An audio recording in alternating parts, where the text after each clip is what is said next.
Ok, on y va. Bon, Nilton, c'est quoi? C'est Derby? Classico? 401? Le derby. Le Derby. Ouais. Bon, allez, on y va. On est le dimanche 18 mars 2018. 1, 2, 3. Here we go. Peu importe c'est où, peu importe où ça se joue. MLS, Ligue des champions, Euro, Mondial. On en parle tout le temps.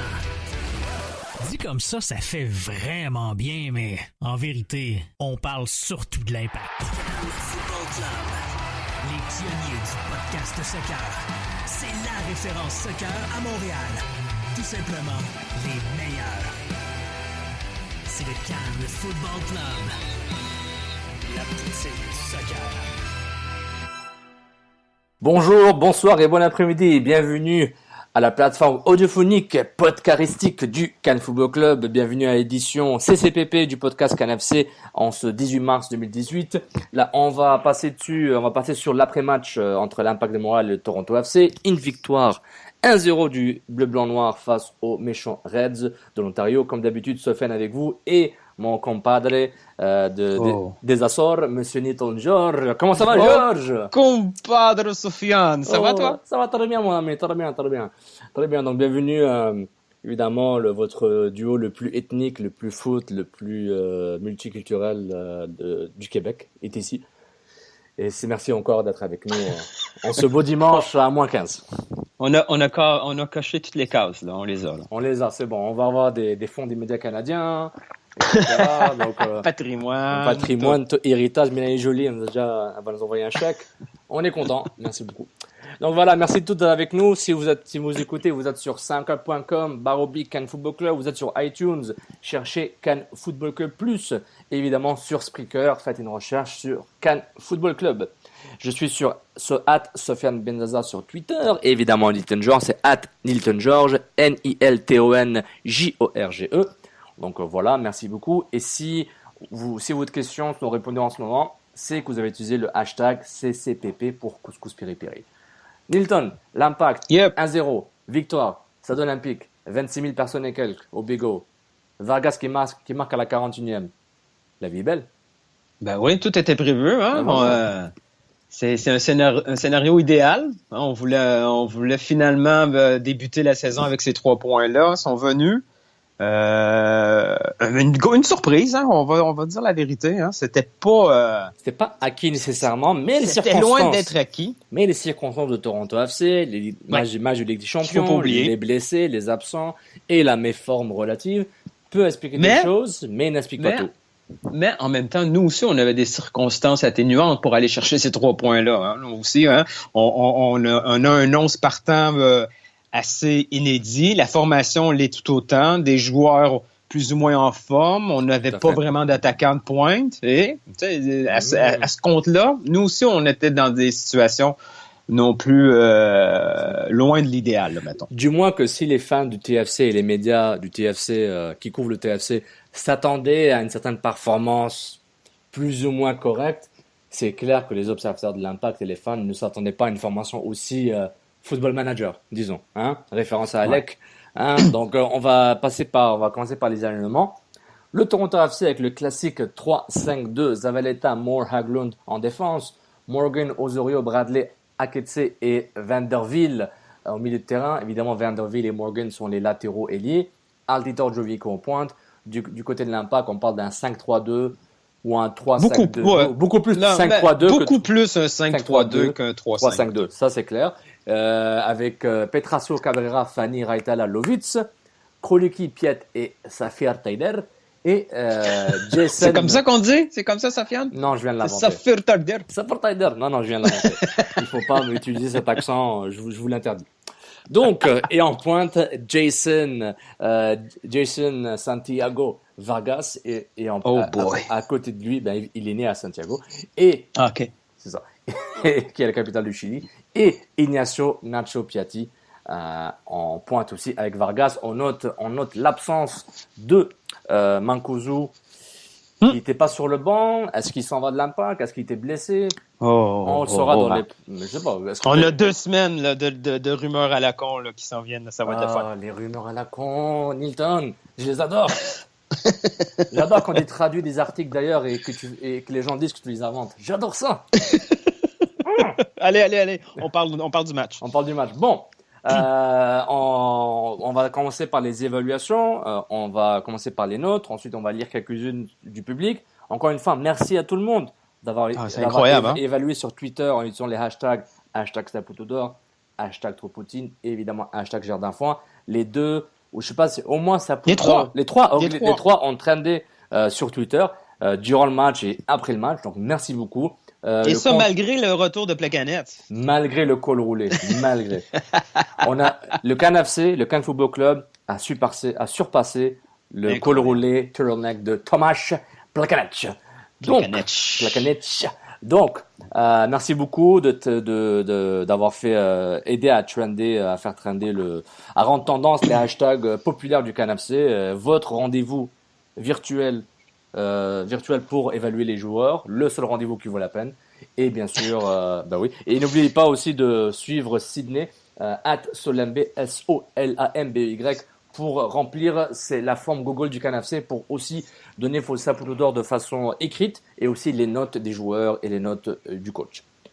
Sautons Saputo d'or pour le match, Monsieur Georges. Ouais, il y a plusieurs joueurs qui le méritent. Hein, tout le monde le mérite. Presque. Même Odoro. Mais ouais, parce qu'il est gentil, il fait pas trop de bruit malgré les circonstances. Non, mais pour être un peu plus sérieux, le début de saison général en plus, puis hier, c'est encore plus paru.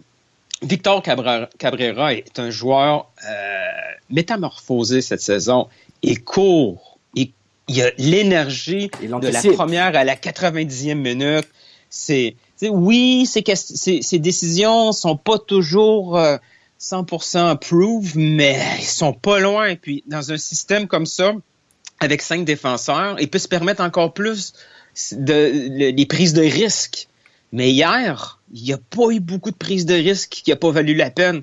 Il a été vraiment un général derrière, beaucoup plus que Fanny, même s'il a bien paru, et à tel point que vers la fin du match, Josie Altidore s'est décollé du côté gauche. Il est allé vers le côté droit de Toronto, donc sur le côté de Raitala, parce que il en gagnait pas beaucoup de duels. Là. Puis franchement, Victor, il a peut-être senti un peu la concurrence qui s'en vient, mais il est loin de perdre son poste avec tous ces défenseurs centraux qui pourraient éventuellement être en forme tous en même temps. Là. Pour moi, le Saputo d'or hier, si on a un 0 là, dans la fiche des buts contre, on lui doit beaucoup à Victor. Oui, c'est vrai. Mais je pense que sur les hashtags d'évaluation, sur Twitter, Fanny est émotionné, Cabrera, moi, même Vargas, il y en avait plusieurs. Même Vargas qui avait joué son meilleur match, il n'a pas beaucoup joué aussi depuis Las Vegas. Et puis dans un rôle un peu ingrat, hein, parce que c'est pas évident. Moi personnellement, les matchs au Stade Olympique, j'ai beaucoup de misère à moi aussi, juger la qualité d'un match. Le ballon rebondit comme une balle de ping-pong. C'est le contrôle est dur, c'est très difficile. Exact. Puis, bon, c'est sûr que les stats ne disent pas tout, là. Juste sortir les stats sans voir le match, c'est un peu idiot. Mais sortir les stats en voyant le match, là, tu peux l'apprécier un peu plus. Le jeu, là, pourtant, il n'y a pas le physique de l'emploi, mais son rôle de point d'appui, une fois que le ballon était possible pour lui de jouer, il l'a fait à la perfection. Oui, il faisait des passes beaucoup en retrait, mais c'était dans son rôle. Une fois que la relance était faite par les défenseurs, ballon au pied à Jason, il savait la distribuer de façon correctement pour relancer en bloc une contre-attaque. Avoir Lovitz ou avoir Petrasso qui sentent des ballons vers lui, c'est inutile. On s'entend. Ouais. Il va les perdre. C'est pas grave, à la limite, tu gagnes un deuxième. Un centre raté, dégagé, ça ne veut pas dire que Toronto a la possession du ballon tout de suite après ça. C'est un dégagement, on peut récupérer un ballon en haut de la surface et tout ça. Mais Vargas a fait un gros travail, un peu ingrat. Il a été chanceux, parce que c'est quand même un ballon qui a été dévié, son but. Hein, faut pas non plus. Et Bono n'allait pas se faire avoir par un tir s'il n'était pas dévié. Bon, peut-être, on le sait pas. Non, Hilton, j'en suis sûr à 100%. Arrête. Bon, OK. mais franchement, là, Vargas a beaucoup contribué, même en oubliant le but, il a beaucoup contribué au succès collectif de l'Impact de Montréal. Non, c'est vrai, parce que je pense que les attentes du staff et des observateurs, incluant moi, toi et moi, c'est que je ne m'attendais pas qu'à ce que Vargas joue le jeu du duel aérien avec Moore et avec Haglund et compagnie. C'était pas son rôle. Et puis, comme il peut décrocher rapidement, puis il est assez vif, il faut soit on décide de le suivre, soit on le laisse l'espace et ça donne le temps pour distribuer les ballons, comme tu as dit, faire les passes en entrée, etc. Donc, puis Rémi Garde l'a dit, son jeu, c'était de les mettre mal à l'aise une fois le ballon dans le dos de la défensive. Et dans ce rôle-là, Vargas peut être dangereux. Exactement. Et puis il est vif, puis il aime aller provoquer du 1 contre 1. Donc voilà, c'est un ailier qui a été reconverti dans l'axe pour jouer à la pointe. Voilà, son identité est très loin d'être très loin d'être cadré au sein du club. Je pense qu'il faut donner plusieurs matchs et plusieurs dispositifs pour voir quelle combinaison marche, mais après on verra. Moi, mon Saputo d'or, je le donnais à Piet. J'ai beaucoup aimé son travail. Ah oui. C'est enfin le milieu défensif qu'on attendait depuis 2012. L'Impact l'a enfin eu. Il faut à chaque fois. Ouais, c'est pas anodin la date, hein, c'est 2012. Ça fait juste 6 ans. Ça fait juste 6 ans qu'on attend un milieu de terrain défensif bulldog qui a une relance intéressante. Oui, il fait quelques passes un peu pas nécessairement parfaites. Ouais, mais de mieux en mieux. De mieux en mieux, mais c'est pas Xabi Alonso. J'espère qu'il arrive au style de Xabi Alonso, pourquoi pas. Mais en termes défensifs, en termes de bulldog, en termes d'impact physique, d'anticipation, sur le but de Vargas, il anticipe la passe molle de Vanderbilt. Bradley le voyait venir, mais c'est trop tard parce que la passe de Vanderbilt était trop molle. Passe à Piatti. Piatti fait sa magie et Vargas. Bradley a rêvé à Piet là, cette nuit. Là. C'est automatique. Il l'a tellement poussé pendant le match parce qu'il était tanné de l'avoir dans les jambes. Il a reculé au maximum près de ses défenseurs pour être un peu plus tranquille. Mais Piet avait les jambes pour aller le provoquer, d'aller le presser dans sa zone puis de revenir. Tout à fait. C'était un méga match de Samuel. Puis il a fait la même chose contre Jovinko. Il a vraiment dérangé. Les deux se sont dérangés. Et puis, ça, c'est clair. Bon match, gros match de Piet. Du côté du Tropotin, moi, personnellement, par défaut, c'est qui? C'est peut-être Kroliki. Ouais. Peut-être un peu Petrasso. Non, Petrasso, non, j'ai bien aimé. Mais Kroliki, mais il n'a pas vraiment de Tropotin, honnêtement. Genre, j'ai vraiment du mal à dire à un joueur, toi, c'était qui le Tropotin? Les latéraux dans ce match-là ont pas pu s'exprimer correctement parce que c'était un travail de soutien aux défenseurs centraux. Oui. Et bon, une fois que tu sens le ballon, il n'y avait pas d'option non plus. Donc, Lovitz et Petrasso, ils faisaient le boulot de support, c'est tout. Et Petrasso a sauvé une balle. Oui. Mais Kroliki, là, ça commence à paraître un peu... Oui, c'est pas facile pour lui, oui. C'est ça, tu sais, c'est une recrue. Les joueurs de la MLS progressent. Là, c'est Toronto. Même si c'est un Toronto fatigué, ça reste les champions en titre. Ça commence à être beaucoup pour un jeune comme Kroliki. Il a presque pas touché au ballon, Kroliki. Non, c'est vrai. Puis son rôle, c'est peut-être plus de défendre les zones. Regarde, c'est le fait qu'il soit là, c'est déjà incroyable. Donc, on va voir comment il va évoluer. Tu as aussi la compétition de Louis Boulonguette qui a fait son rentrée en tant que remplaçant dans le match. On verra ce que ça va donner. Kroliki n'a pas été mauvais. Kroliki était juste le plus mauvais des 11 joueurs. Et encore, c'est subjectif. Puis, si Garde l'a mis, c'est qu'il était meilleur que Boulonguette et plus près physiquement, meilleur que Shomi et meilleur que les autres joueurs sur le banc. Quoique il n'y avait pas beaucoup. Comme on dit, on le répète. Voilà. Kroliki, quand il est sur le terrain, il fait en sorte que c'est pas lui qui va te faire perdre le match. Puis c'est encore ça. Il a été assez bon pour garder... Pour garder le fort. Ouais, non, c'est vrai. C'est vrai. Maintenant, du côté de Gérard Danfoin, je note l'appel au non-appel sur un penalty pour Piatti, sur une faute de Haglund. Ouais, on peut parler de cette séquence-là. C'est dur, hein? Bon, encore une fois, au Stade olympique, c'était impossible de le revoir. Ce matin, j'ai vu plusieurs reprises. Moi, mon observation sur cette action-là, j'essaie toujours de me mettre à la place de l'arbitre. Donc, l'arbitre, il a le jeu devant lui, OK? Mm-hmm. Il voit les joueurs de dos. De dos, quand tu vois cette action-là, à la vitesse normale de match, c'est impossible s'il n'y a pas déjà une mauvaise intention, entre guillemets, qu'il n'ait pas appelé un pénal. Quand ça se passe à cette vitesse-là, quand tu vois que Piatti fait un crochet, que le défenseur met la jambe et qu'il tombe, tout à fait, il est obligé de caler pénal, à moins qu'il se dise déjà dans sa tête, Piatti s'en va pour une faute.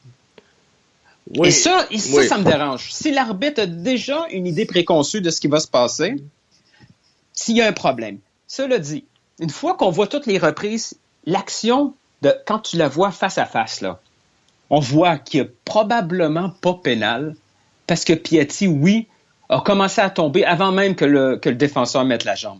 Mais ça, là, je le vois. Ça, c'est une situation où le pénal aurait pu être refusé à la VAR. Mais pas par l'arbitre. C'est ça, j'ai pas compris pourquoi, et j'ai pas fait la recherche, parce que vraiment, à chaque fois, j'oublie la règle.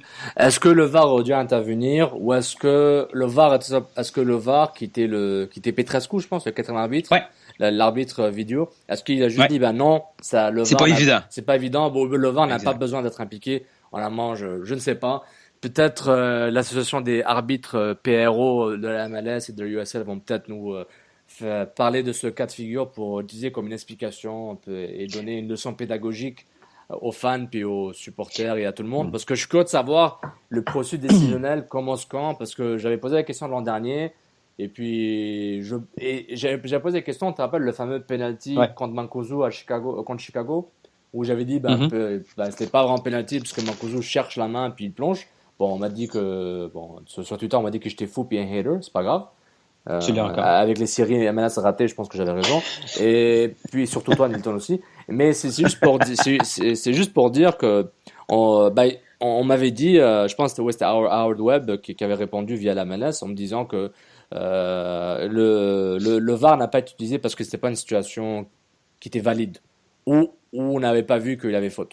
Donc le VAR n'avait pas besoin d'être invoqué. En tout cas, on passe à autre chose. On va passer quelques évaluations du public. François-Dominique Laramé, son Saputo d'or, Piet impérial comme à la Gold Cup. Tropotine Petrasso, mais une légère quand même. Gérard Danfoin, les rebonds de Super Bowl du ballon sur le ciment du stade olympique. Donc, on a battu plusieurs Mexicains grâce à ça. Avec le temps, c'est ces rebonds-là qui ont tué quelques Mexicains. On va les prendre. Sauf ceux de Club America. Ils étaient prêts. Donc, Daniel Dang dans le coach, son Saputo d'or bouche, clean sheet de 1-0, il a été maître de sa boîte. Finalement, Bats, on t'aime. Tropotine, premier joker à vie, 1-0, où tu bats les champions et les refs en plus. Et son Gélard d'enfant, notre milieu domine TFC, qui l'eût cru, Tyler Piet. Notre milieu domine TFC, attention. Je pense pas que l'Impact a nécessairement dominé TFC. Ils ont juste on a fait jeu égal au moins. Ils ont juste mieux joué que Banadello et Donadel. Donc, nos réguliers Dominique Riccio à Domi Riccio, Saputo d'or, Rome Fanny, on a un général, point d'interrogation. Tropotine, Taider, but raté. Comment oses-tu? Mais c'est vrai que ça en fait quelques-uns. On voit la petite différence avec Blérim. Non, mais c'est vrai, c'est deux profils différents. Blérim, il les met dedans. Tout à fait. Non, c'est clair que Blérim est beaucoup plus buteur. Il les met dedans. Blérim, dans les mêmes actions, a déjà 2 buts là, cette saison. Non, clairement. Puis il est déjà genre goal of the week, etc. Gélard d'enfant, l'arbitrage, rendu là, c'est un pléonasme. Et enfin, François Robin, Saputo d'or Vargas, Tropotine, Bradley, qui chale, plus capable. Hashtag. Et puis son Gélard d'enfant, le coup de pied dans le beurre de Cabrera, qui est demeuré, c'est vrai. Qui au demeurant a connu un fort match. Donc voilà. Donc voilà, merci beaucoup d'avoir répondu. Merci Pierre Maillot, Dr Foot, Adi Raphaël, Marco Tal, merci. Tout le monde qui ont aidé à trender sur les Twitter, puis les Twitter. Donc merci encore. Bon, Milton, est-ce qu'on commence par les questions du public? Oui, ça aussi, un gros merci. On en a des questions. Dès qu'on lance l'appel à tous, on est toujours bien servi en questions. Juste avec vos questions, on pourrait faire un bon 2 heures de show sur un poste quelconque, n'est-ce pas? N'est-ce pas? Dans une radio FM ou AM, pourquoi pas? Bon, on va commencer une question avec différentes variantes là, qui est venue à l'appel après ce match-là. C'est la fameuse formation qu'on peut appeler soit un 3-5-2 ou ce que je pense être beaucoup plus un 5-3-2 dans ce cas-ci. Avec l'arrivée imminente de Camacho et de Silva, quel type de formation Garde va vouloir utiliser éventuellement? Est-ce qu'on va revenir encore une fois avec le 3-5-2 ou on retourne à un 4-3-3? C'est une très bonne question parce que je ne sais pas où est-ce que Silva va jouer. Je ne suis pas sûr. Est-ce qu'il est vraiment, comme a dit Piatti, et Piatti avait dit que c'est un tider côté droit, donc on parle peut-être d'un 4-3-3, ou est-ce qu'il peut remplacer le poste d'Edwards ou de Petrasso dans un 4-3-3 classique? Dans un 3-5-2, dans un 3-5-2 pur et dur, t'as pas beaucoup de place pour lui, sauf si tu le mets côté droit. Mais en tout cas, est-ce que c'est le troisième milieu de terrain qui va remplacer Kroliki, ou est-ce que l'Impact va jouer sur la largeur avec 4 joueurs milieu de terrain, puis Silva va être côté droit. À gauche, j'espère que c'est pas Piatti. On trouve un autre milieu de terrain à gauche, puis devant, tu auras Piatti et Vargas, Piatti ou un autre attaquant. Et ça dépend. Moi, je trouve que Garde va mélanger les formations et les stratégies. Parce que voilà, puis ça dépend ce qu'il veut faire. S'il joue contre une équipe qui est trop forte, il va bloquer l'axe. Toronto, il fallait bloquer l'axe. Il a mis 3 grands gaillards qui ont fait le travail. Et puis avec Piet, ça fait 4. Donc, je trouve que ça dépend de la saveur du match et du goût et de l'adversaire. Donc ça va changer régulièrement, je pense.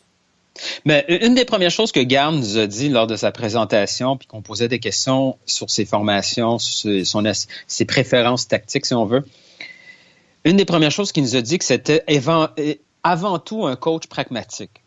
Oui. Et c'est ce que je crois que Garde va faire de semaine en semaine.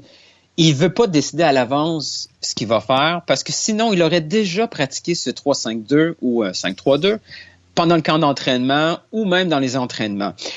Samuel Piette l'a dit lui-même après le match. C'est une formation, c'était un peu une surprise pour lui parce que cette semaine, c'était la première fois qu'il pratiquait. Tout à fait. Pourquoi qu'il a pratiqué? Parce que là, c'était un bon timing. C'était une formation, le 5-3-2, c'était une formation parfaite pour contrer le 3-5-2 de Toronto. Parce que Toronto joue vraiment en 3-5-2.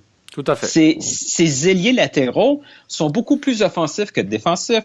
En ayant 5 joueurs qui jouaient quand même très, très axial, dans les moments de danger, parce qu'il y a eu plusieurs moments de danger avec l'Impact de Montréal, l'avantage, c'est qu'il y avait tout le temps un gars bleu disponible pour dégager le ballon dans les moments de catastrophe. Exactement. Il y avait toujours un bleu pour bloquer un tir.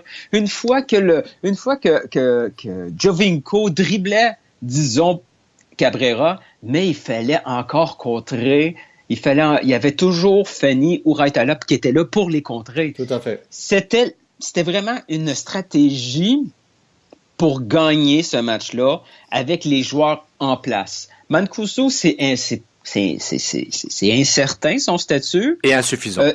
Et Jackson Hamel était incapable de faire le travail de façon efficace pendant 90 minutes. Donc, qu'est-ce qu'il s'est dit, Rémi Garde? Je vais prendre Piatti, je vais libérer, comme il a dit, de tout son travail défensif.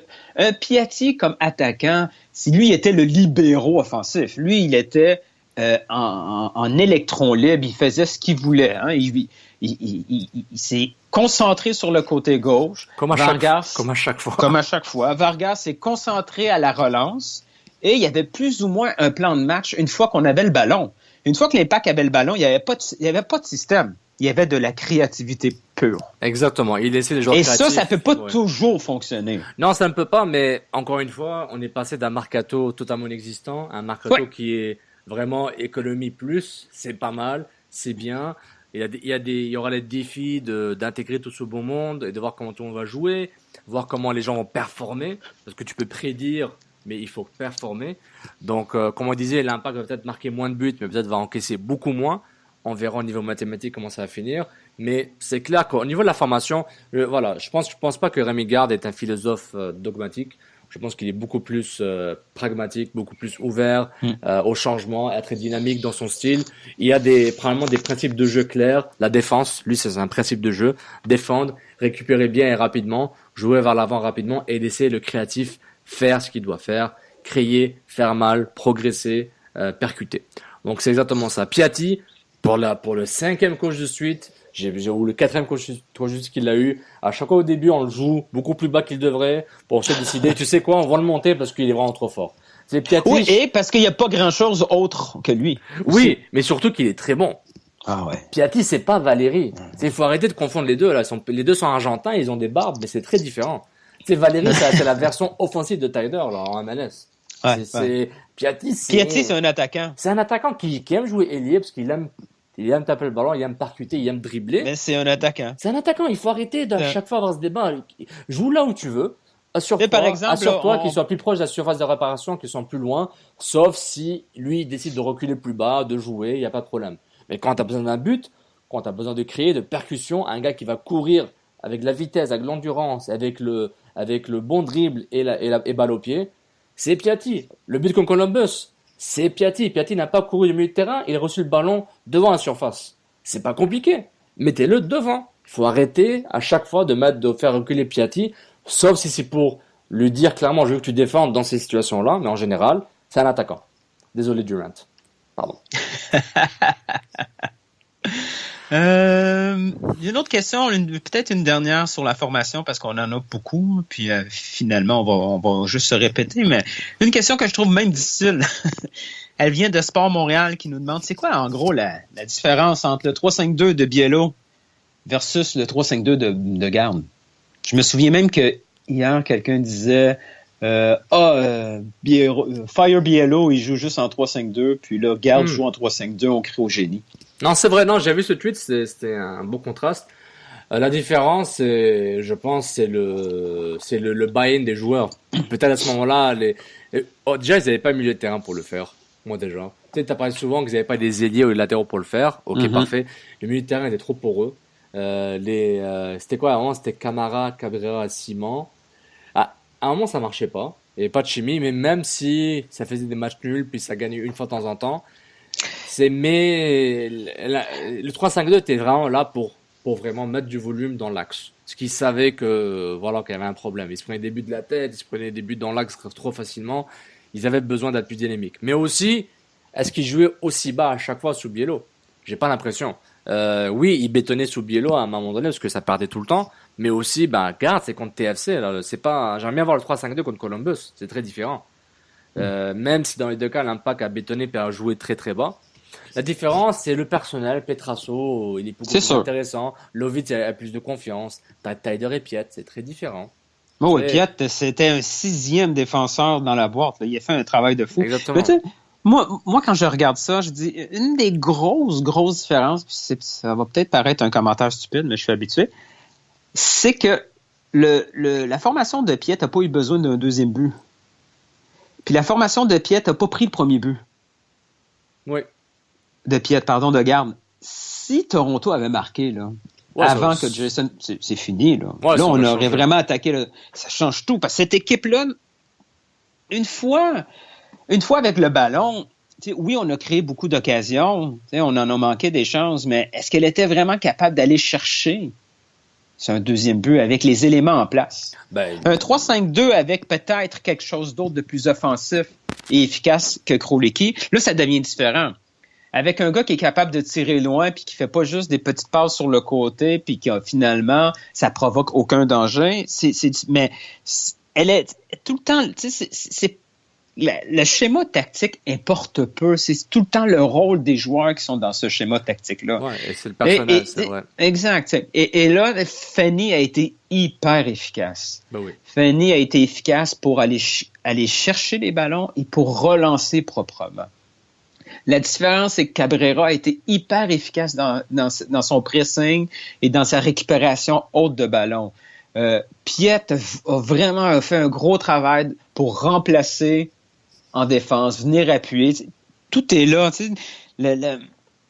C'est pas nécessairement que Biello avait pas demandé toutes ces consignes-là, c'est sûr, là.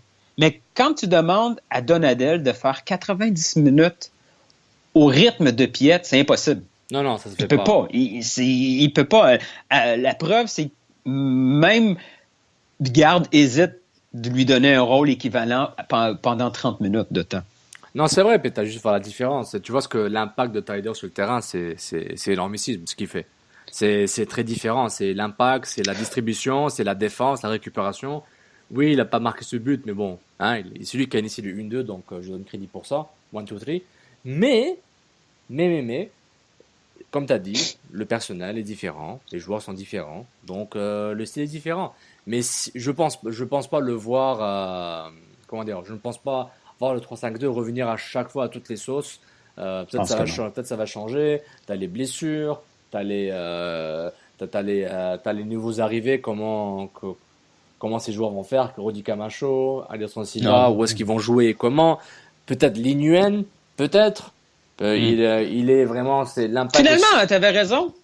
Sur Lee? Ouais. Oui. T'avais raison. Ouais, il y a vraiment, ça discute avec l'Impact de Montréal. Ça discute. L'Impact, c'est ce qu'on m'a dit il y a quelques jours. L'Impact et les deux clubs sont d'accord. Ok, on va se l'échanger. Maintenant, il faut qu'on trouve un deal. Il se peut que ça capote et que ça marche pas du tout.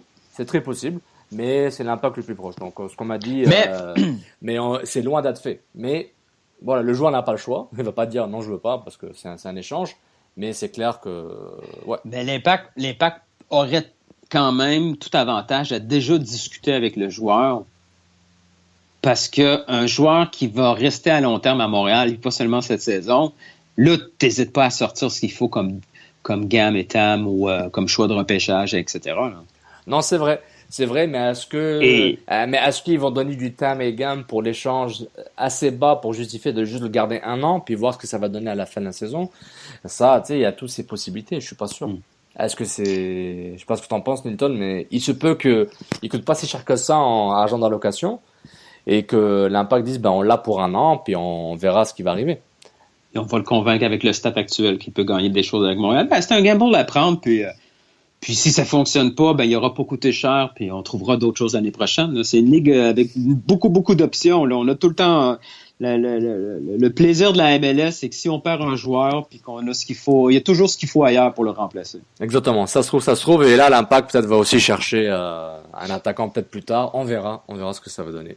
Que Bologne a sorti son alliant partant contre Bologne contre Lazio et puis Di Maili joue dans un 3-5-2.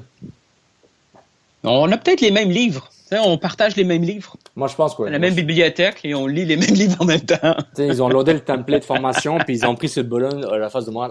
Il est bon, c'est bon. Pour le gars Di Maili, ok, c'est bon, mets ça au milieu de terrain, ça marche. Bon, on parle un peu de Fanny. Je vais combiner deux questions, celle de Christian Ouimet et de David Dacosta.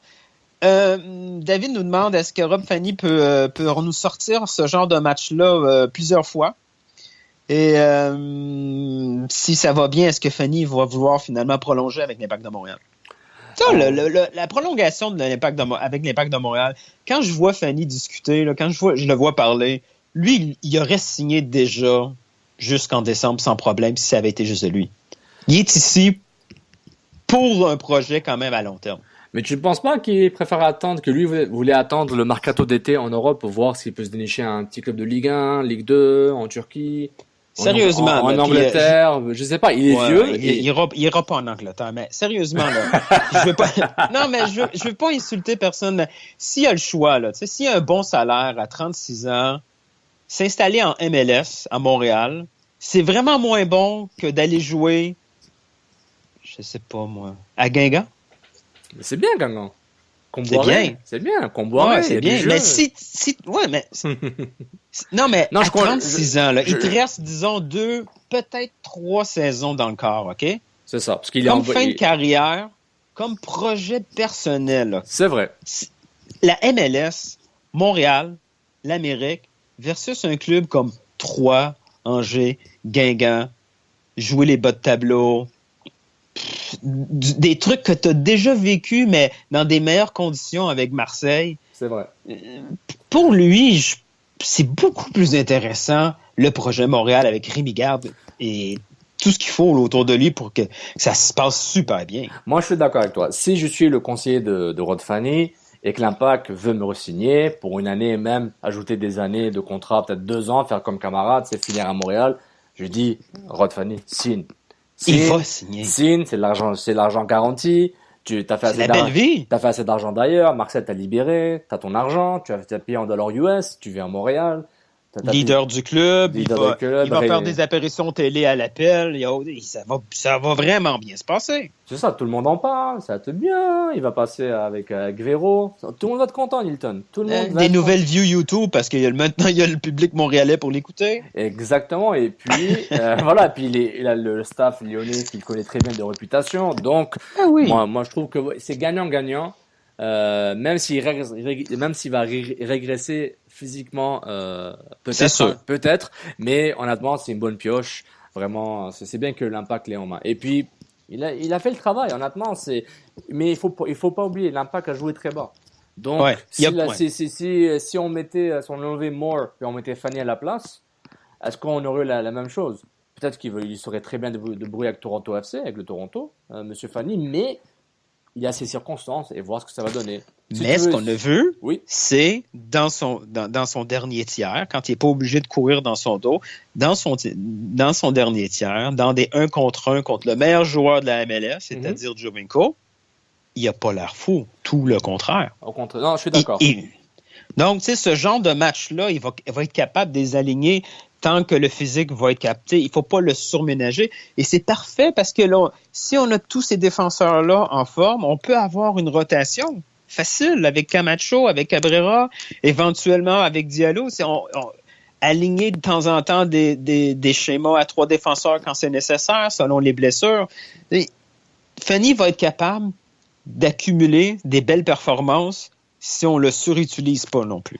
Exactement. Et c'est avec ce genre d'effectif qui est beaucoup plus complet en théorie, on va voir quand tout sera finalisé, que là, tu te dis, je peux faire tourner, j'ai la compétition, j'ai des choix, j'aime mieux, j'aime moins bien. Donc c'est là, on va voir la flexibilité et le pragmatisme de Rémi Garde qui va s'appliquer de façon tangible. On va voir, il y aura plus de choix par défaut, il y aura certains, parce que c'est pas un effectif du Real Madrid, là, ou même un effectif de Chelsea, où t'as 55 joueurs, mais c'est clair que si tu prends tous ces joueurs, tu ramènes de la compétition et de la compétence, surtout de la compétence en sein de tes joueurs, c'est là où tu vas voir la différence. C'est là où tu te dis, peut-être j'avais pas besoin d'avoir Bernardello sur le banc. C'est là, et je veux pas chier sur Bernardello, je suis méchant. Non, mais c'est le concept, là. Voilà, c'est le concept. J'ai vraiment, t'as besoin de joueurs compétitifs qui rentrent. Toronto FC se sont améliorés depuis qu'ils étaient champions. Et ils vont peut-être pas faire la série.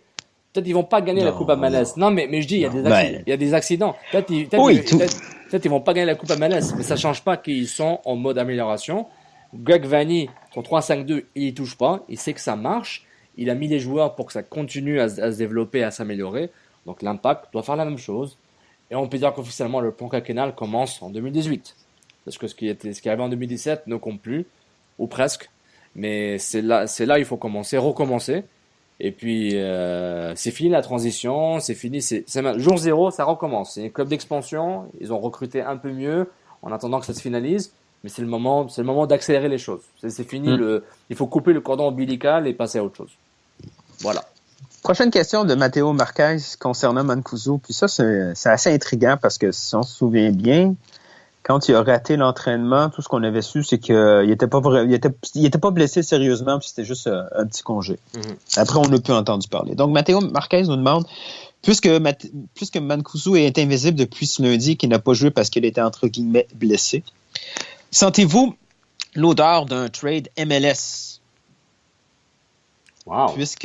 Puisque éventuellement, il nous faut un spot international avec l'arrivée de Silva et de Camacho.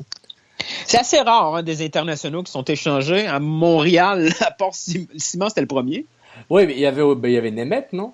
Nemeth qui était de KC. Oui, exact. Il y en a eu quelques-uns. Je pense. Est-ce que New England a besoin d'un attaquant de pointe? Je vais te voir, là. New England, beaucoup. Justement, Nemeth est rendu là-bas. Ils ont Agudelo, mais pas vraiment en pointe. Ils ont Burnbury, c'est vrai. On peut l'échanger juste pour... Écoute, on peut l'échanger pour un peu d'argent ou pour un choix ou pour absolument rien. Ouais. Quelle est la valeur de Mancuso dans la MLS? Est-ce que Mancuso veut vraiment aller ailleurs dans la MLS? Vraiment, il est échangeant en MLS, c'est que son salaire de 700 000, c'est pas le vrai chiffre. Parce qu'aucun club va prendre un salaire aussi haut que ça. C'est impossible. Mais lui, exact. Il est surpayé. La preuve, c'est qu'il s'est pas trouvé de club en série B prêt à payer. L'autre alternative possible, mais là, on est trop loin dans la saison parce que ça fait plus de sens, ce serait de le prêter en Série B en payant une partie de son salaire. Et Montréal fait pas ça, sinon il aurait déjà échangé Oduro. Montréal veut faire des opérations comptables présentement. Ils veulent libérer de l'espace, de l'espace dans la masse salariale. Dans la masse salariale. Oui. C'est ça, ils veulent optimiser leurs dépenses. Donc, Mancuso est là, selon moi, en toute logique, Matteo est à Montréal jusqu'au mercato d'été en Europe.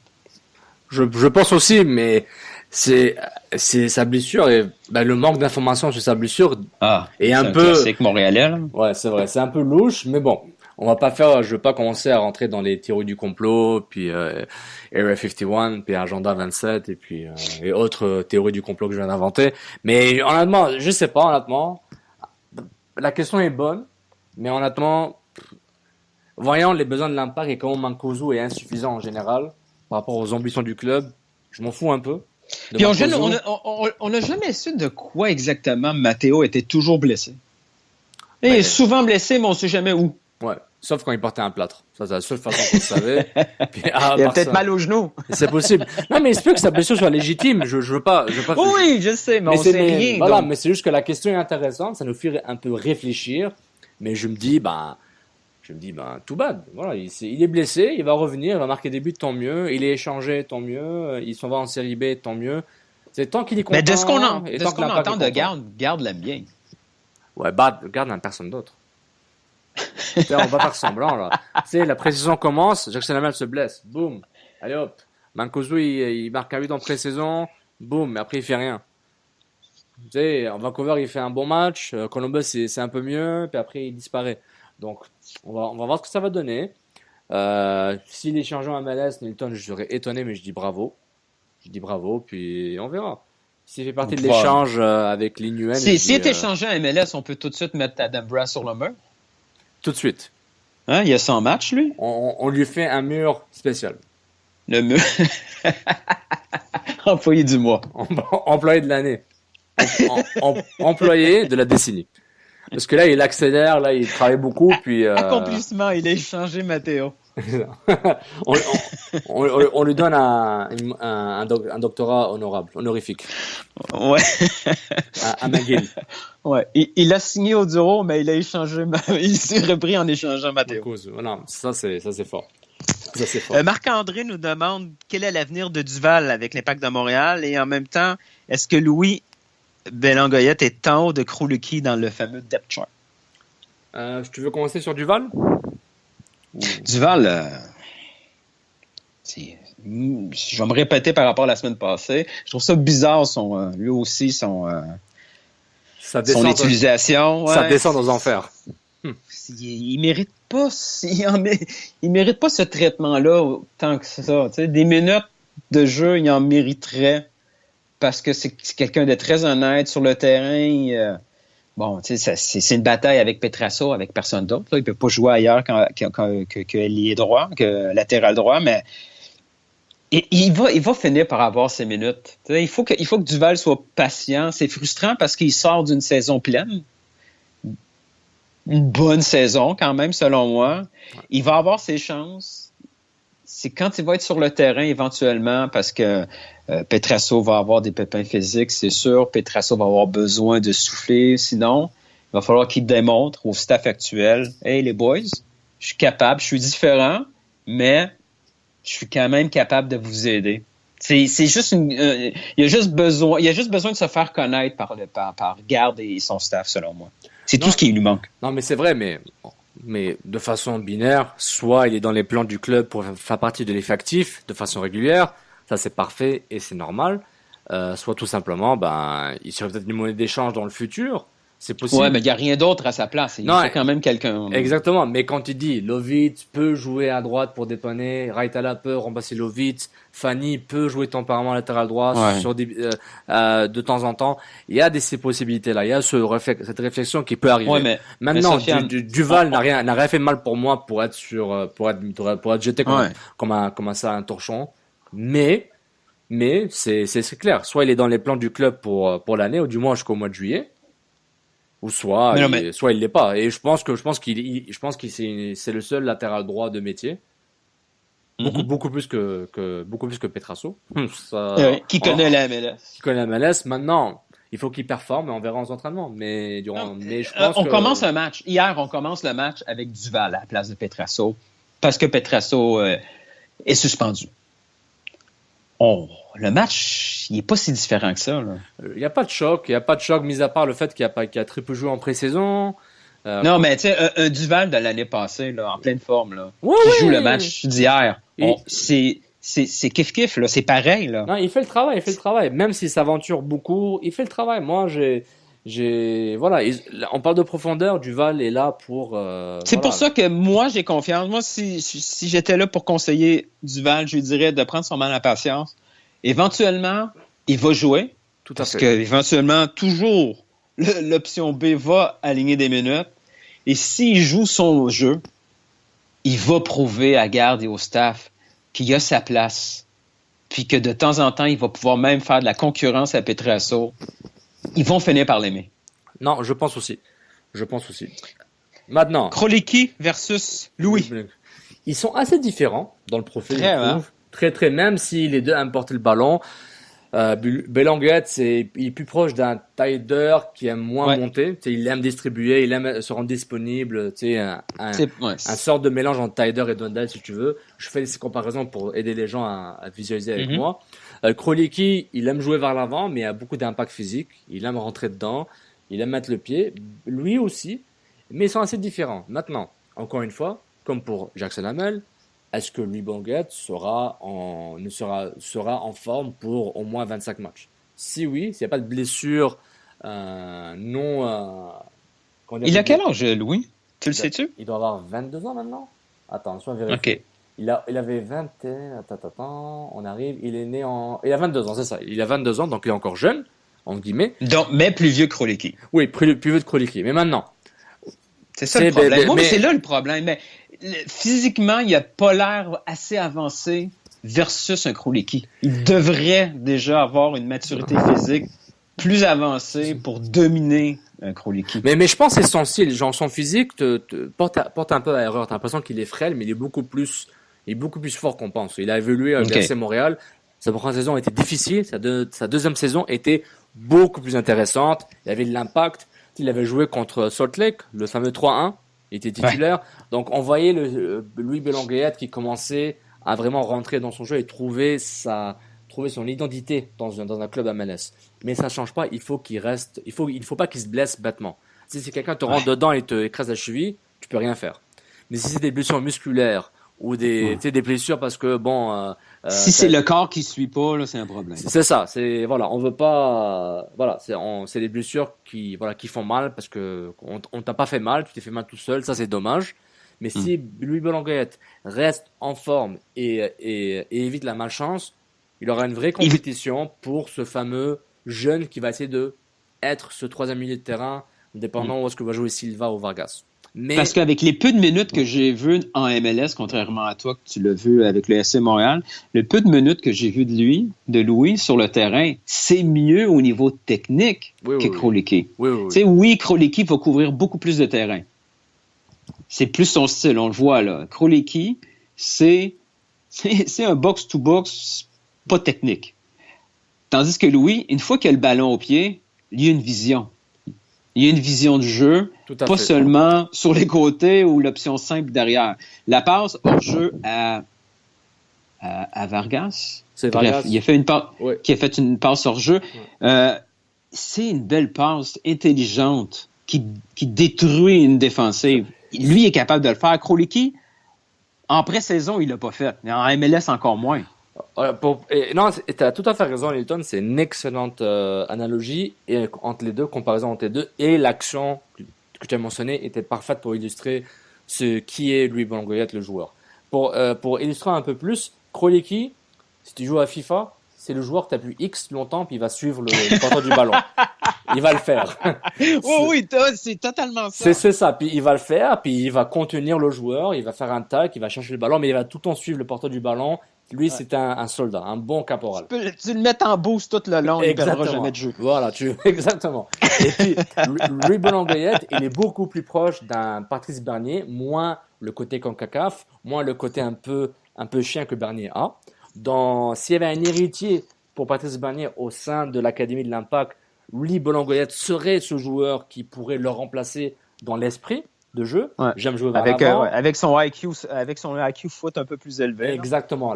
Il cherche vers l'avant. Oui, il va distribuer de façon horizontale, mais il cherche la verticalité dans ses passes. Il va aller percuter. Il va porter le ballon vers l'avant. Il va prendre des risques. Mais malheureusement, ce poste est pris par Taider.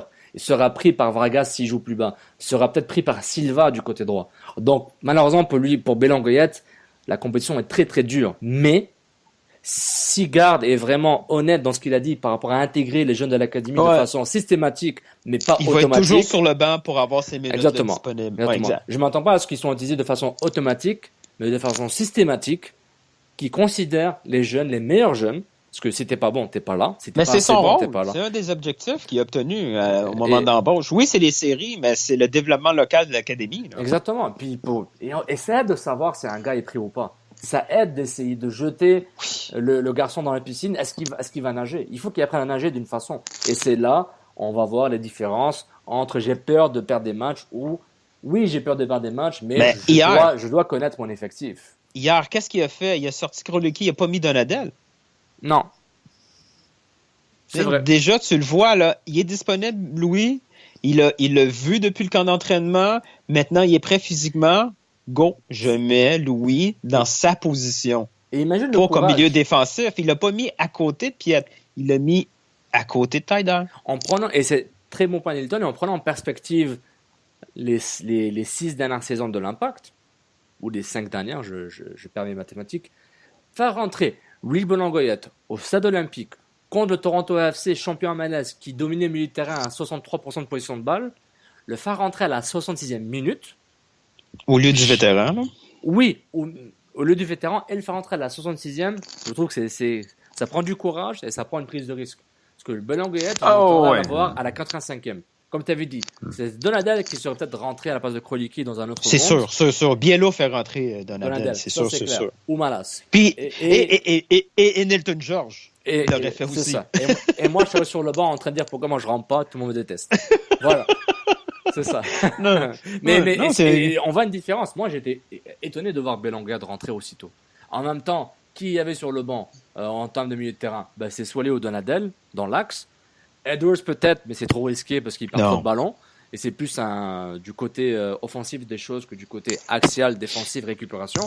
Puis voilà, il a le profil. Et on va voir où est-ce que les pions vont se placer quand Silva va venir, comme Macho et les autres. Et peut-être Linuen. Alors si Linuen arrive à Montréal, ça va être le bordel total au sein de l'effectif. La chimie. Ça va être le fun. Parce que là, tu en as des leaders. Tu as Bush le leader. Tu as Fanny le leader. Tu as Cabrera le leader, mais un peu plus timide. T'as Piet, un jeune leader qui va s'imposer par son jeu. T'as Taider, le leader identifié comme je viens d'Italie, je suis bon, j'ai joué une Coupe du Monde et 2 Cannes, je suis Safi Taider. Piatti, je parle pas trop, je suis capitaine, mais je suis un leader, je vais marquer des buts. Après, tu vas ajouter Linuen dans tout ça. Attention. attention. Arrête de nous faire rêver, là. À vous, hein. Et cet ajout va peut-être faire mal ou bénéficier les jeunes. On va voir. Mais il y aura un chamboulement dans l'effectif, ça c'est clair. Il faut s'y attendre. Malheureusement, ce chamboulement aurait pu arriver au mois de janvier. Ça aurait été beaucoup plus serein. Idéalement, oui, là, c'est sûr. Mais bon. Il aurait eu team building en Floride. On s'en sort bien. On s'en sort bien. C'est vrai. Mais tu sais, la victoire contre Toronto, elle est bonne moralement. Elle est bonne au niveau comptable. C'est vrai. À la limite, on aurait pu faire des 2 matchs nuls à l'étranger, perdre à Montréal contre Toronto. On se retrouve moins bien au niveau classement, même si c'est mieux au niveau, disons, projet sportif. Là, on bat nos rivaux. On a 3 points en 3 matchs. Les deux matchs à l'étranger, ça reste quand même à saveur de match nul, si on veut. On a un congé de 2 semaines. On a des rumeurs, des joueurs qui s'en viennent. Le momentum est là. Non, c'est vrai. Le momentum est vraiment installé. Non, tout à fait. Et puis, même si un match nul n'aurait pas été catastrophique en termes de jeu, Toronto aurait pu faire un match nul, il n'y aurait pas eu de débat, je pense. Si quelqu'un pense que l'Impact méritait de gagner à 100%, il faut arrêter de rêver. Toronto, à 50%, était aussi dangereux que l'Impact à 80%. Je suis vraiment désolé.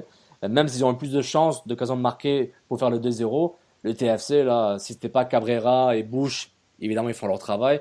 Le TFC, endormi, fatigué, pas nécessairement en forme, entre guillemets, aurait pu faire match nul assez facilement. Il aurait pas été, même une victoire du TFC n'aurait pas été graphicisme, voyant comment, en combinant les stats et ce qu'on a vu sur le terrain. Et il avait possibilité. Donc voilà. Mais c'est le foot, hein. Le foot, c'est injuste. C'est juste, c'est injuste, c'est méchant, c'est gentil, ça fait rire, ça fait pleurer. C'est le sport le plus dégueulasse et le plus beau du monde. Voilà. Une petite dernière question avant de passer à un autre sujet. Peut-être oui. Steph Rad qui nous demande, on a souvent entendu dire que Piatti en pointe, il n'était pas à son meilleur. Garde a dit en conférence de presse justement qu'il avait mis à cette position pour le libérer de ses devoirs défensifs. Et voilà. Alors, ben oui, un ben non avec Piatti en pointe. Ben oui, je le dis depuis 3 ans. Ben oui. Oui, mais appelle ça la pointe. Appelle ça la pointe de pizza. Ouais. Appelle ça. Probablement on dit la même chose, mais en pointe là. Très souvent. Moi, je dis un ben oui à Piatti libéré défensivement. Électron libre. Mais un 4-3-3, Piatti est libéré défensivement. Mais un 4-3-3, mais tu ne donnes pas de trop défendre, ce qui va être inefficace. Mais dans un 4-3-3, tu as intérêt à jouer haut. Sinon, Piatti va s'emmerder. Piatti va pas mais quand on dit 3, là, 4-3-3, c'est que les 3, c'est 3 attaquants. Oui, tu comprends ce que je veux dire? Oui, mais tu peux. Mais il faut qu'il défende un minimum, sinon ton équipe. Mais un minimum. Il faut qu'il soit disponible à la récupération. Il faut qu'un 4-3-3, ça permet de faire un pressing qu'un 3-5-2 ne permet. Hier, il y a eu 0 pressing. Non, et c'était pas ça. Tu sais, le fameux pressing qu'on voyait en début de saison ou en pré-saison, où on alternait sur les défenseurs. Ça, hier, il n'y a pas eu ça. Non, pas du tout. Pas du tout. Donc, si le rôle de Piatti, quand on n'a pas de ballon, c'est d'aller provoquer des erreurs sur le défenseur latéral ou sur son défenseur central, c'est assez comme élément défensif pour Piatti. C'est assez, là. Non, c'est vrai, puis regarde. Non, je suis d'accord. Mais le truc, c'est que Piatti, dans un 4-3-3 ou même un 3-5-2 du Toronto FC, avec ses joueurs et avec ce style, est très différent d'un 4-3-3 avec l'Impact de Montréal qui est encore en processus de création d'identité de jeu. Dans le sens, c'est pas une équipe qui va garder le ballon à 50% et qui va jouer haut. Très rarement. Contre Columbus, on l'a vu, chacun a eu sa mi-temps. On a vu que Piatti jouait. Mais Columbus avait laissé aussi. C'était rendu 2-0. Là. Exactement, mais ils étaient aussi pas parfaits. Ils ont des lacunes, Columbus, puis ils le savent. Oui. Mais Piatti, sur le positionnement moyen du joueur, c'était le joueur qui jouait le plus à l'avant pour l'Impact. Il jouait plus à l'Impact. Altidore et Giovinco sur le terrain jouaient plus haut que Piatti. Parce que souvent, Giovinco, c'est un électron libre, il va jouer beaucoup plus haut. Ça, c'est clair. Mais Piatti jouait beaucoup plus haut. Il mélangeait la pointe avec Vargas. Les deux alternaient les postes. Donc, si un fait la passe, l'autre fait la course. Mais Piatti, regarde, appelle ça pointe de pizza, appelle ça aile de poulet côté gauche, appelle ça ce que tu veux. Mais ce qui est important, le but premier de Piatti, c'est de être proche de la surface des réparations. Soit pour faire la passe, soit pour tirer et marquer. Ou, au pire des cas, c'est le premier joueur qui reçoit un ballon de Piet ou Taider pour pouvoir monter le bloc et faire ses courses folles qui font peur à tout le monde. Sur le but, il joue le même rôle que Giovinco.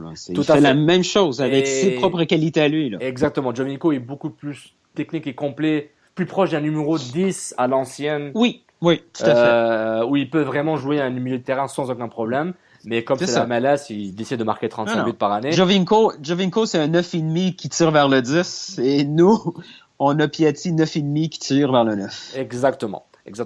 Et tout à fait. Les deux peuvent jouer ensemble, ce serait le meilleur duo de la ligue. Il y en aurait des pénales, hein?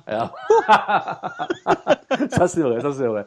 Donc, la différence, c'est que il faut que Piatti soit mis dans des dispositions de pouvoir aider l'équipe offensivement. Est-ce qu'il va défendre? Oui, il est généreux dans l'effort.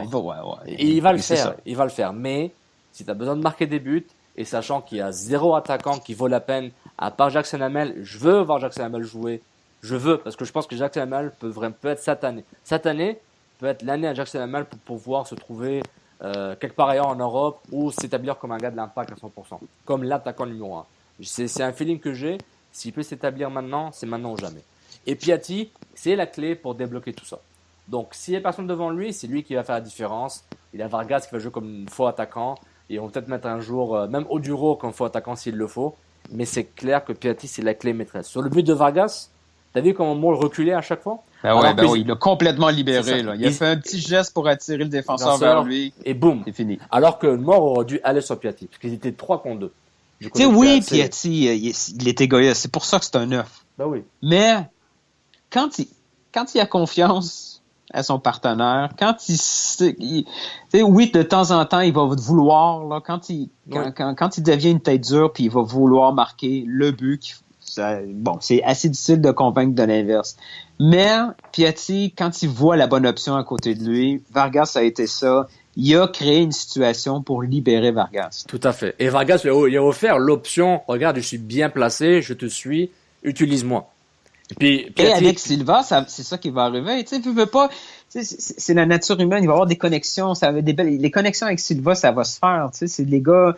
Ils viennent tous les deux du championnat argentin. Ils se connaissent un peu. Il va vouloir l'aider. Il va vouloir lui donner des bons ballons. Silva va faire la même chose. Exactement. C'est sûr là que quand il est dans la boîte, c'est 1-0. Là, il est tout énervé. Il veut tuer le match. Taider est à gauche. Il est pas nécessairement beaucoup mieux placé que lui. Piatti va tirer. Tout le monde va crier après Piatti parce qu'il a tiré. Mais moi, si je calcule en maths, si je pense en maths, je veux que ça soit Piatti qui tire. Parce qu'il est au milieu, il est dans la boîte, et c'est lui qui va avoir les meilleurs pourcentages de réussite, malgré tout. Puis Piatti, il fonctionne aussi un peu comme ça, puis c'est correct, là.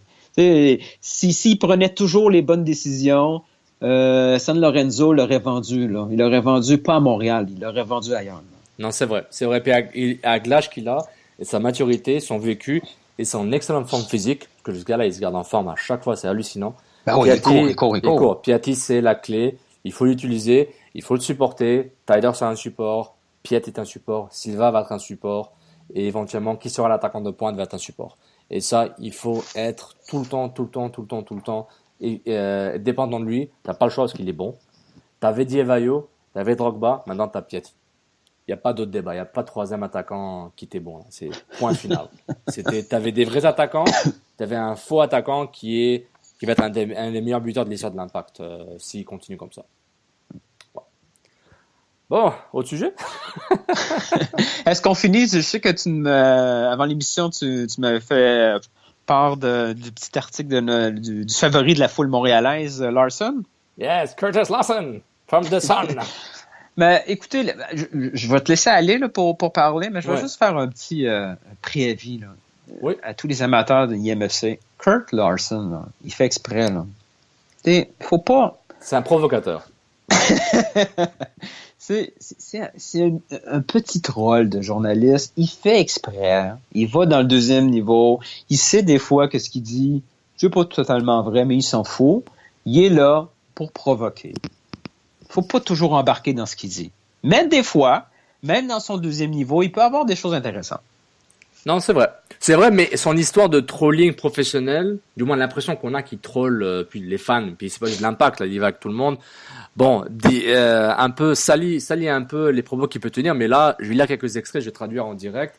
Bon, il disait, les Reds n'ont pas donné d'excuses après la défaite de samedi contre l'Impact. Pourquoi ils donnaient des excuses? En regardant le contexte, donnant du contexte après ces défaites n'aurait pas été une bonne chose, mais n'importe qui a vu ce match doit conclure deux choses de ce match de début de saison. Le Toronto FC semblait jouer à 50% de ses capacités. Et c'est peut-être exagéré le 50. C'est peut-être exagéré. Et Montréal devait être très très concerné par rapport à leur performance, qui était une des pires qu'il a vu, qui a été vue durant un derby. Donc, il parle de Jeremy Montréal-Toronto. Je pense qu'il y a eu pire. L'Impact a joué pire que ça auparavant. Oh, yes. Donc c'est là où il se délégitimise un peu avec cette phrase-là. Mais il dit quelque chose d'intéressant. Moi, je suis d'accord avec lui. Les Reds probably deserve a point Saturday afternoon in Quebec after holding more than 60% possession on the road for the entire game. Donc, Mais ils utilisent les stats pour dire, la position est à 60%. Le Toronto FC a eu plus de tirs cadrés que l'Impact et ont complété presque 700 passes, alors que l'Impact avait complété à peine 400 passes, 407 passes. Ça s'appelle la corrélation. Là. Quand tu as beaucoup de possessions, c'est parce que tu as beaucoup de passes. Exactement. Mais bon, il n'a peut-être pas fini ses maths, lui. Exactement. Puis lui, ce qu'il dit, c'est que cette différence dans la possession et le nombre de passes est assez ahurissant, sachant ce qu'on a vu auparavant dans les derbies précédents. Mais bon, c'est clair ça enlève un peu du cachet à la victoire de l'Impact.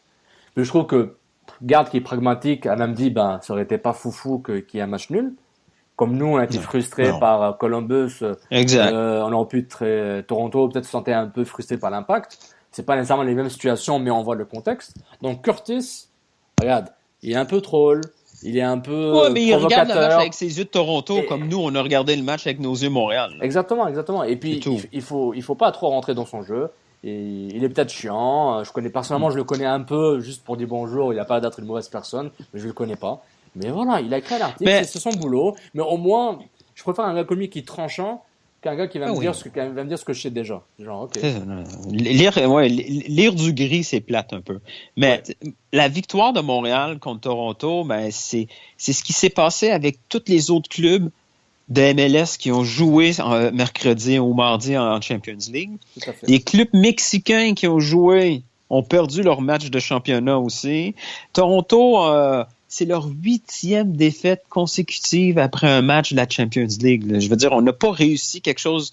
Puis oui, il a raison, le match aurait pu basculer d'un côté ou de l'autre. Petrasso arrête pas la balle, là. C'est 1-1. Il y a des tirs de Altidore, de Bradley qui sont passés tout proche du poteau. Mais nous aussi, on a eu des buts ratés. Là, on a eu Taider qui est passé tout proche du poteau, Piatti qui a pris des décisions moins bonnes. Tout à fait. Ça a été à peu près égal. Tu sais. Les tirs cadrés, il a utilisé la statistique tir cadré parce que les tirs au but, elle était égale. C'était 11-11. Oui, Larson a pris les stats qu'il fallait pour justifier son argumentaire. Puis il réutilisait toujours un peu les mêmes stats, mais qui s'appellent autrement. T'sais. Possession de balle et les passes, les possessions de balle est définies principalement par le nombre de passes. Donc, arrête de répéter toujours la même chose. On comprend. Toronto était pas loin d'aller chercher un point. Toronto était même pas loin de partir avec une victoire non plus. Oui. Et les gens ne doivent pas se tromper. Une victoire de Toronto FC n'aurait pas été un vol, sauf si on parle du penalty non appelé ou non appelé sur Piatti. Ça n'aurait pas été un vol. Faut pas oublier. On est seulement au mois de mars, là. Mais là où est-ce qu'il exagère, c'est quand il dit que Montréal devrait être inquiet. Non, pas du tout. Les 3 premiers matchs de 2018 versus les 3 premiers matchs de 2017, c'est un monde de différence. Exactement. L'effectif de 2018, avec ce qui s'en vient, c'est un monde de différence. Même si Montréal avait perdu les 3 premiers matchs en 2018, oui, c'est compliqué, 0 points après 3 matchs, c'est inquiétant. Mais le jeu de Montréal est pas inquiétant du tout. On voit qu'il y a quelque chose de possible. Si ça avait été 3 défaites, ça aurait été une conséquence un peu trop grave par rapport au jeu à faire. Montréal est capable de faire jeu égal avec n'importe qui dans la MLS, selon moi. T'sais. Ils sont avec un Silva, avec un Camacho, on les connaît pas, mais de réputation, avec un effectif un peu plus complet, Montréal n'est pas dans les bas-fonds de la MLS du tout. Le staff est capable d'utiliser cet effectif-là à son maximum. C'est plutôt lui qui devrait être inquiet sur l'an 2 du TFC. L'an 2 du TFC va être peut-être un peu compliqué parce que si tu réussis à gagner pour la première fois la Ligue des Champions, un club de la MLS qui gagne pour la première fois la Ligue des Champions, la motivation en MLS, ça va être peut-être un peu tough. Hein? Le lendemain de party va être tough. Et si tu perds, le lendemain de veille aussi va être tough aussi parce que là, il faut tout recommencer à zéro. Moi, j'aime mieux ma position là avec l'espoir de jours meilleurs de Montréal. Toronto, ils sont en train de vivre un bon mois. Là. Ça va être le fun. Ça peut finir à n'importe quel moment, mais une fois que ça va être fini, peu importe comment que ça va être fini, le lendemain, tu risques de déchanter un peu parce que il se passe quoi? Oui, il y a des ajouts, c'est pas des ajouts d'envergure, c'est à moins que cet été, pour relancer un peu le truc, pour repartir un nouveau cycle, ils décident d'aller chercher une autre superstar parce qu'il faut redynamiser le club. C'est plus, si on veut jouer le troll, je trouve que c'est beaucoup plus facile de troller Toronto aujourd'hui que de troller Montréal. Non, ça c'est un très bon point, Nilton. Excellent analyse. C'est pas un rant là, mais je suis un peu déçu, mais c'est une belle analyse. Ouais, mais les rants, il faut les attendre au bon moment. Là. On peut pas dire nos playoffs à chaque année. Non, on peut pas. C'est trop tôt pour ça. Hein? C'est ça. Bon, on peut finir sur ça. Je pense que oui. Là, on doit pas être très loin de Marseille-Lyon. Ouais, c'est ça. Juste à temps pour aller voir Marseille-Lyon. Très bien, le Olympico. Bon, merci. C'est le derby de où, celle-là? Là? C'est quelle autoroute entre Marseille et Lyon? Regarde, comme dirait... Pardon. On allait finir super bien. Regarde, comme dirait Jackson Hamel, est-ce qu'on aime ça battre Toronto? C'est le derby de l'Avent qui nous lâche avec la 401. On s'en fout. Sur ces mots sages de l'attaquant de l'Impact de Montréal, on coupe l'émission. Merci Nilton. Encore une fois, merci la gang pour toutes vos questions. Oui. C'est toujours apprécié. Merci pour toutes les questions. Merci Nilton de poser la question. On a peut-être des vingtaines, trentaines de réponses à chaque fois. Merci tout le monde qui nous suit sur Twitter, @SofianeBendaza, @NiltonGeorge, @CanFootClub, sur Facebook, CanFootball Club. Likez nos articles, partagez notre contenu, très très important. On nous envoie des questions, on voit des débats, on va parler avec vous souvent et même trop de temps en temps, je pense. On vous donne trop de contenu. C'est gratuit tout ça. C'est inacceptable. On va vous faire payer. Il y a tellement de contenu qu'on le retrouve ailleurs. Exactement. Par magie. Nilton, il faut qu'on arrête là, sinon on va trop dire. Sur ce, on se beau dimanche, son beau dimanche du 18 mars 2018. Au nom de tout le monde, merci et au revoir. Ciao tout le monde. Ciao.